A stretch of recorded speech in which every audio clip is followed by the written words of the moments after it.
Hello, everyone, and welcome back to this where we go over my Senate prediction videos, where I take a look at Senate races going on across America, and I give my belief on what I believe will occur in these races. The next race is the state of Nebraska, and the current seat held by Republican Ben Sass. Sass is in his first term and is seeking a second term. In 2014, Sass won by 32.86 percentage points, um, and Trump won the state by 25 and a half percent of the vote in 2016. Now, Nebraska is like Maine. It divides its electoral votes up by congressional district, and the two electoral votes statewide go to the statewide winner.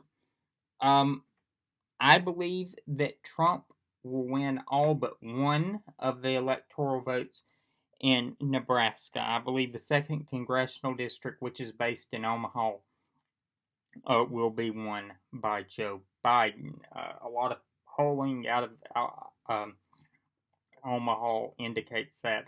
And this is always a place, this district, where Democrats are competitive in the state, and really the only place in the state where Democrats are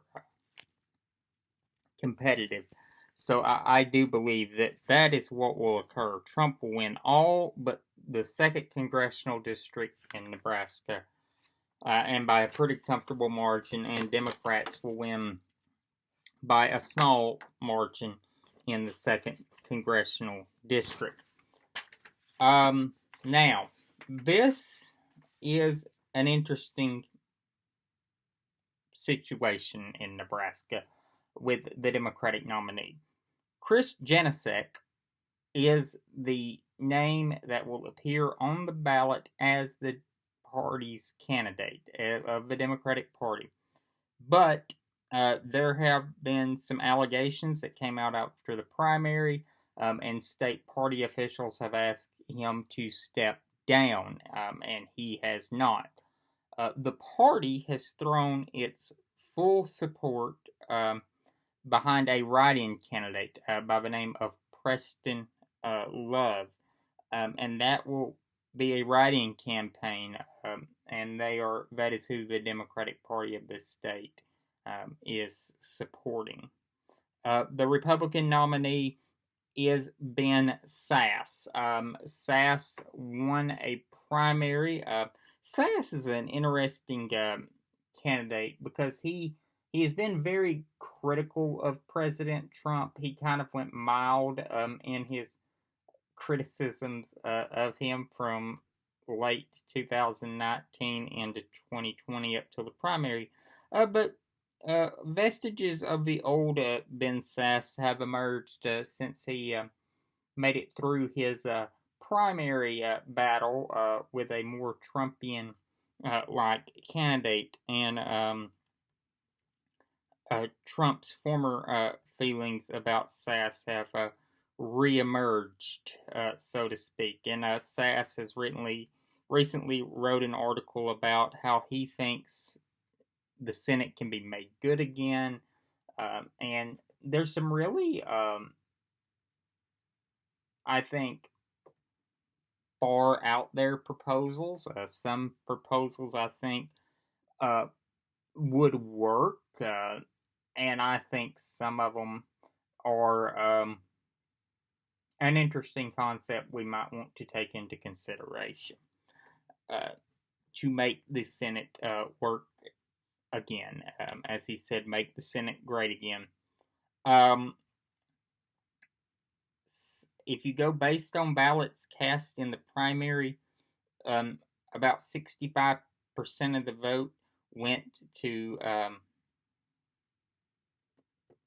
Republican candidates, and about 34% went to Democratic candidates.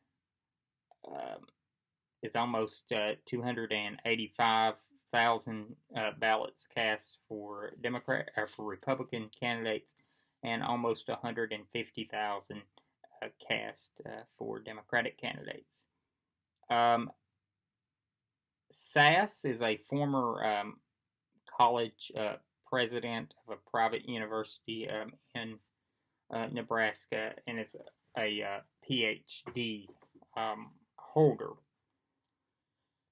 And I think even if the Democratic Party in Nebraska wasn't facing this issue with the candidates, where they have one candidate who's on the ballot and that they're not supporting, and a write-in candidacy which they are supporting, that this Senate seat would be a real reach for them to take. Pretty much, in my opinion, this seat is a foregone conclusion. I believe Senator Sass will be elected to a second term. So Sass will win, and it'll be a Republican hold.